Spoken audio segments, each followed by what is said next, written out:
I'm highlighting this particular comment because it is well written and it is representative of a lot of the sentiments that I am seeing answering me.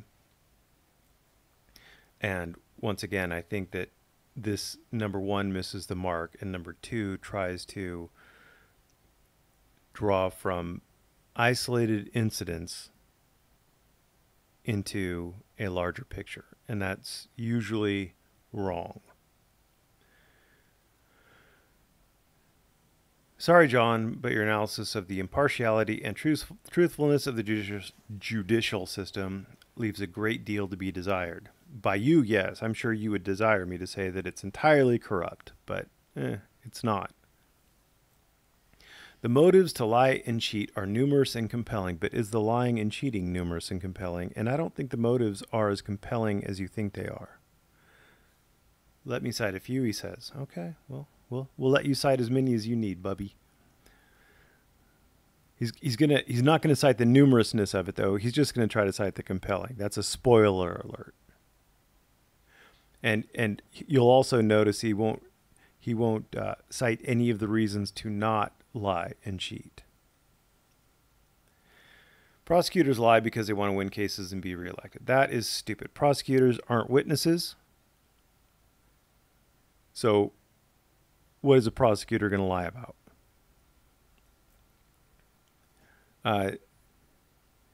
This answering questions is this video right here. I'm answering questions about giving testimony. And so you're off topic just from the start. Prosecutors don't give testimony. But I'll play your game and we'll see where we get. Number one, it's the district attorney that gets elected. All the other assistant district attorneys and things like that, all the other little cogs in the bureaucratic machine, the guys who actually go out there and are in court, at least in the bigger cities, maybe in smaller areas, you'll have actual elected DAs actually in court. But it's typically not. And even if it is the elected DA, then yes, the prosecutors all want to win cases. That's because that's their job, is to win cases. And the defense attorney wants to win the case. And it's going to come down to who has the better case and who plays the game better. Orange County, California uses services of the same jailhouse snitch in numerous cases. You could read about it in the LA Times. Well, they use the same snitch. Oh my God, that's got to be a crime to use the same informant in numerous cases. So again, that's silly.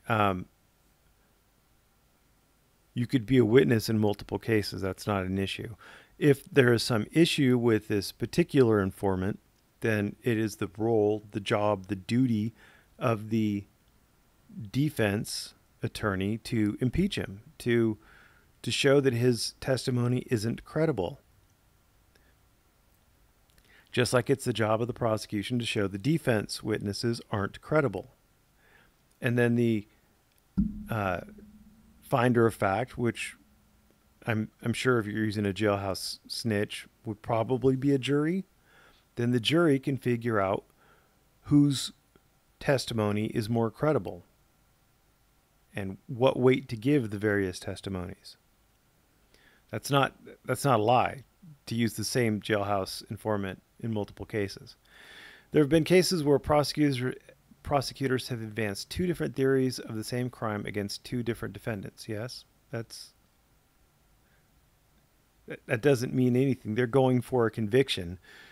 Their purpose is to get a conviction.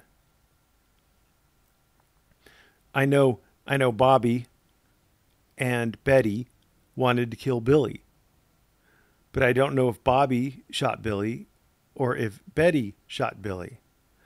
So I am going to prosecute Bobby for first-degree premeditated murder, saying that he was the actual shooter. And I'm going to also prosecute Betty as the shooter. And what happens is the juries get to convict on lesser included charges. So maybe they just get, they figure, well, you know, Bobby's more likely to have been the gunman. So we'll just find Betty guilty of like being an accomplice or aiding and abetting or something like that. They give, or if it's a lesser included, maybe, you know, second degree or whatever. Conspiracy to commit. I don't know. It's a very, you haven't given me a solid case to work on, but you get the idea that yes, they can. It's not a lie, and it's their job. And you may have noticed that defense attorneys can offer multiple kinds of defenses. If you ever watch, like, what's his name? Leonard French. He does copyright cases, and you'll see these copyright attorneys offer like 15 different theories of defense. You'll see it less often in criminal cases, but you can see things like, you know, client pleads not guilty. My client pleads not guilty. You know, he didn't do it. But if you think he did it, then he did it in self-defense. Like, well, either he did it or he didn't do it, but whatever. So yeah, you can have multiple theories. That's not a lie. It's multiple theories. There is no end to misconduct by prosecutors. No end. They never stop misconducting themselves. That's silly. That's wrong. That's demonstrably wrong. And no sanctions, even in the most egregious cases. Yeah, there are sanctions in the most egregious cases. This guy, Anderson, he was the prosecutor who put Michael Morton in jail. It was a terrible thing.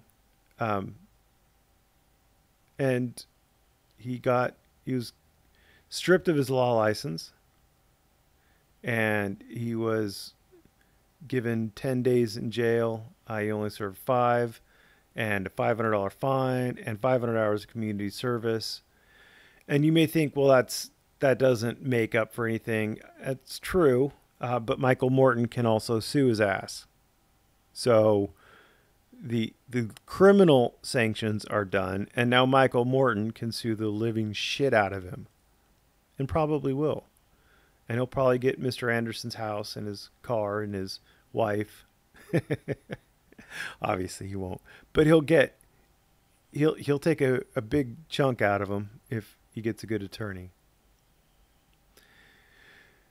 Have you not heard of the Innocence Project? Well, look, yeah, the Innocence Project is going to be biased. It's what they do.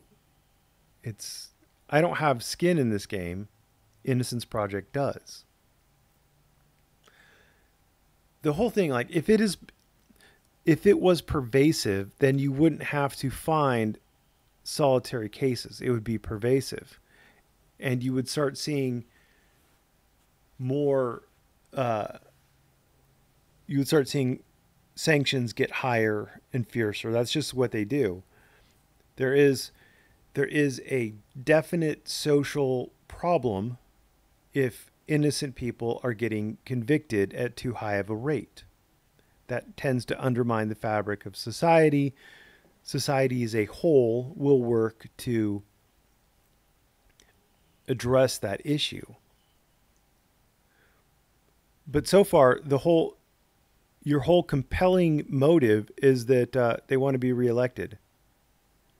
That's not very compelling, especially considering that the people who are getting reelected are often not the people who are actually prosecuting the cases. And yes, you want to have a competent attorney, and a competent attorney is going to win more cases. And the way you win more cases is by picking the right cases to prosecute. You have a higher win rate as a prosecutor if you pick winning cases. By winning cases, I mean cases where you can prove the guilt of the defendant. And I know there's a lot of outrage in this community when, for example, Nasty Nathaniel is assaulted, battered technically, but whatever. and the police don't really do anything, and the DA doesn't file charges. Do you know why? It's because it's not a real winner of a case. It's not something that his constituents want to see prosecuted for petty little things. You can't have it both ways. You can't have it be where these guys are just prosecuting on every little thing, and then, well, why aren't they taking up this simple battery for Nasty Nathaniel? You know what I mean? There's an inconsistency there. And if you're trying to paint a holistic picture of reality and you're ignoring that kind of inconsistency, then there's a real problem. Judges want to be reelected, and the best way to do that is to be tough on crime. Citation needed. The best way to do that is to hire a good campaign manager. Judges' elections typically don't get a whole lot of airtime. They typically don't spend a whole lot. It's not like a governor or anything like that. And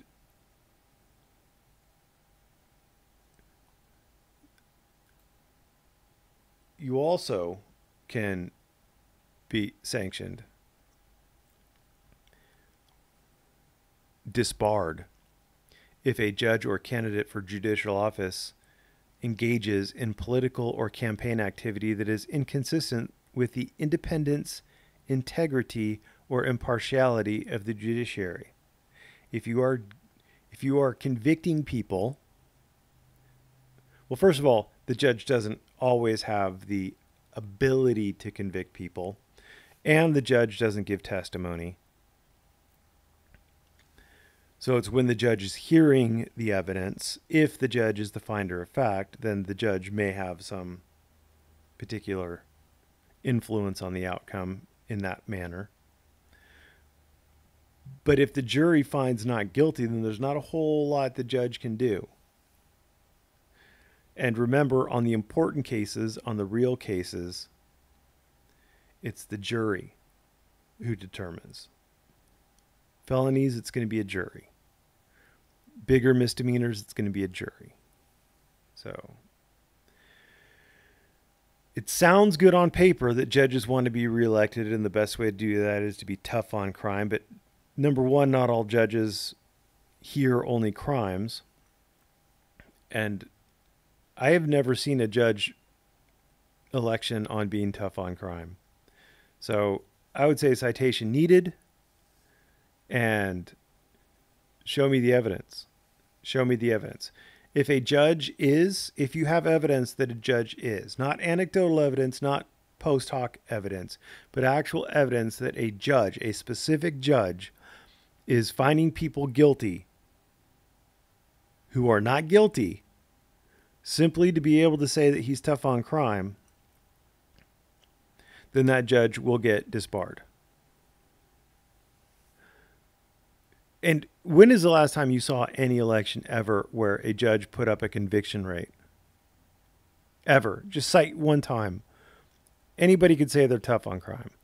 And what are you going to do? Be like, I want to know the conviction rate of the cases that were in your court. I mean, good luck. Police unions carry a lot of weight in the elections in many cities, large and small. What's a lot of weight? And how many cities are many cities? See, this sounds good on paper, but these are just empty words. There's nothing behind them. A lot of things carry a lot of weight. Corporations carry a lot of weight in all cities, large and small. Corporations spend way more on advertising than police unions do. That's a silly thing to say. Many judges, how many judges are afraid of following the footsteps of Judge Persky? Judge Persky. Again, this is going to be a solitary example, but we'll figure out who Judge Persky is.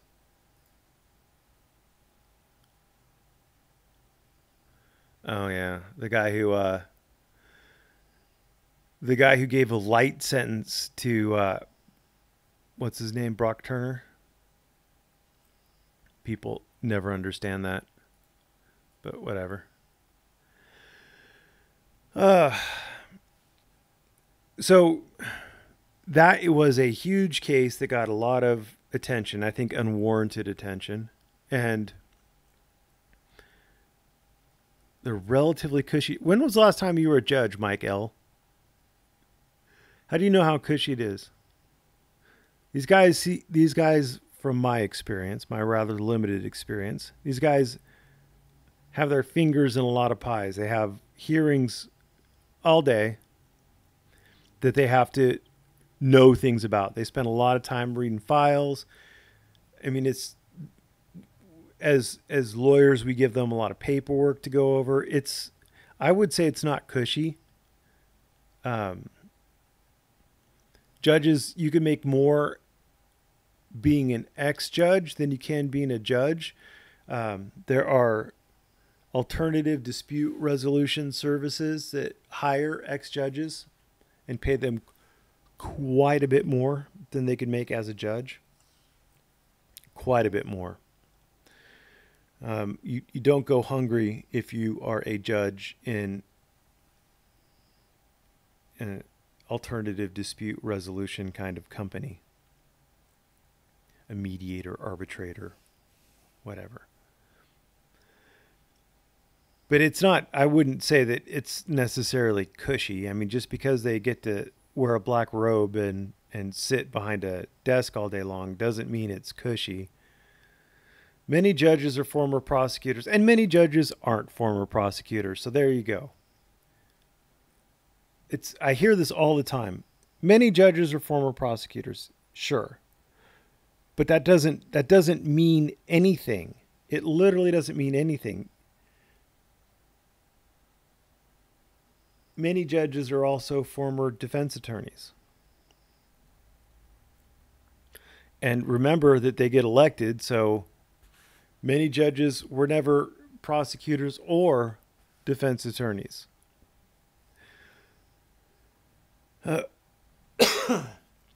Darla Peavy.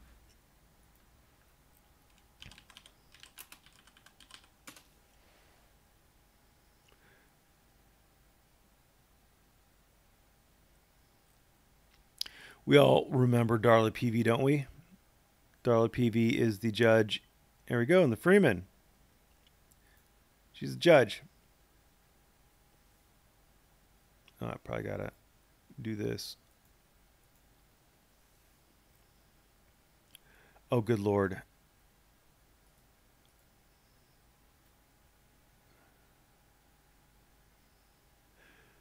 She's been practicing family law for over 20 years. Wills and estates, estate law. Oh, look, no prosecutions, no defense. I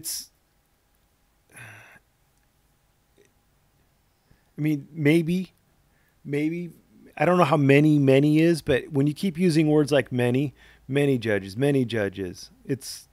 you're saying nothing. You're literally saying nothing. And just because a judge is a former prosecutor does not mean that judge is going to be biased towards the prosecution. It really doesn't. And just because you have a long-standing relationship with other prosecutors also doesn't mean anything. The guy I work for, he's been in practice for 46 years, and he knows all the judges by name, on site. How you doing? How's the wife? How's the kids? That doesn't mean he wins all his cases. It doesn't mean that at all. Now, it certainly doesn't hurt that they know him, but it doesn't mean that he's going to win. Police lie because they're under pressure from politicians to solve crimes. So what you're saying there is if an individual patrol officer, yeah, I saw Bobby Two Shoes shoot Jimmy Fish Eyes in the back of the head. Bam, bam. That patrol officer is going to what? Get fired because of the politicians?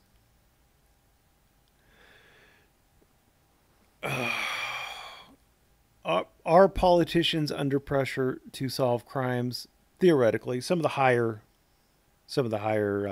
visibility crimes. If somebody famous gets shot, then there's going to be a lot more pressure. If a baby gets shot, there's going to be pressure. But I don't know that it's going to be a lie issue. I apologize for yawning. I don't really apologize. Police lie because they're under pressure. And we're playing the telepath game too. If you said police lie on stand, I would say sure. From time to time, police will lie. I mean, given a big enough sample size, you'll find police lying. Do police lie regularly or often? Then you'd have to start showing me some evidence. And then you'd have to actually interview those particular police officers to figure out why they lied. You're assuming that it's because they're under pressure from politicians, and I don't buy it. They lie to get promoted and to receive pay rises. I don't think so. Last I heard, it was quotas that got them promoted and pay rises. Now it's lying on the stand. I don't think so. Yes, I do believe that metrics are involved in general kinds of like, hey, why aren't you doing anything out there? But I have a bigger feeling that police unions are going to have more to do with whether they get pay rises or not.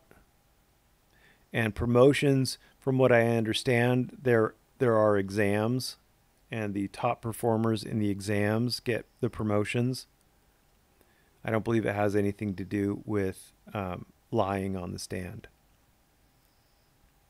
NYPD had a highly decorated detective who had written 20 confessions that started with the same sentence. I have written more than 20 motions that start with the same sentence. Or like notice of hearing. Oh, God. It's like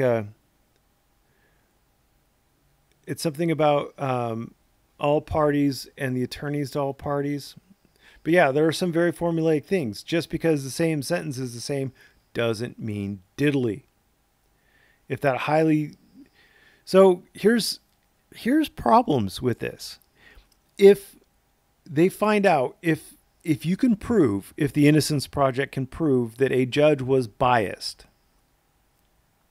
every single case that judge determined can get reopened, can get an almost automatic appeal. This judge was found to be biased in favor of the prosecution. I want to appeal my case because the judge was biased. If a prosecutor is convicted of something like this guy in Anderson who held out exculpatory evidence, I guarantee you that every person who was convicted, who's still in jail, I'm assuming, who still cares about it, who's convicted by this guy, is talking to an attorney right now, or I guess this was in 2013, to try to figure out whether or not they have a good case for appeal. It opens up a huge can of worms. It's terrible for the system when something like this happens. It's terrible. The state doesn't want that. I guarantee you. Judges don't want that. Everything that they've ever done gets reopened up. Plus, they can never practice law again. I mean, you're just done. Like this Anderson guy who hid the exculpatory evidence on Morton, he's done. He's never going to practice law in any state ever again. And I don't really feel terribly bad about it. All right. Crime lab experts. Whoa, whoops. I didn't mean to do that. Crime lab experts have lied on numerous occasions. Numerous. That means more than one. Okay. And presented evidence as scientific certainty that has later been discredited. So crime lab experts have been wrong or they've lied. There's a difference. They do that to please their masters. No, they don't. So defense attorneys can get things examined by other agencies if they want to, if they don't believe the labs. So like if the police crime lab tests a sample, then you can have it sent out to a different agency for testing if you feel that it's somehow corrupt or biased. Are there instances where labs have gotten it wrong? Absolutely.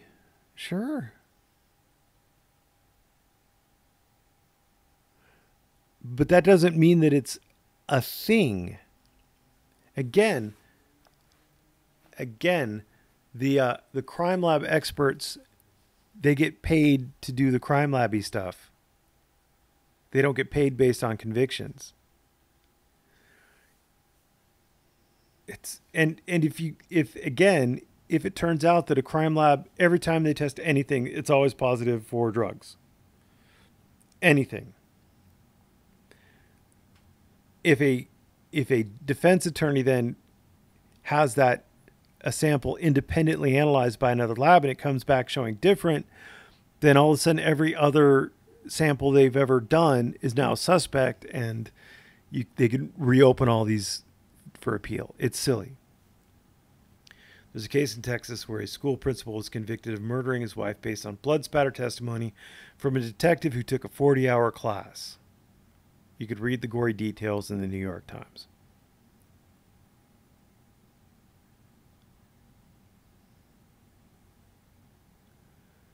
Okay.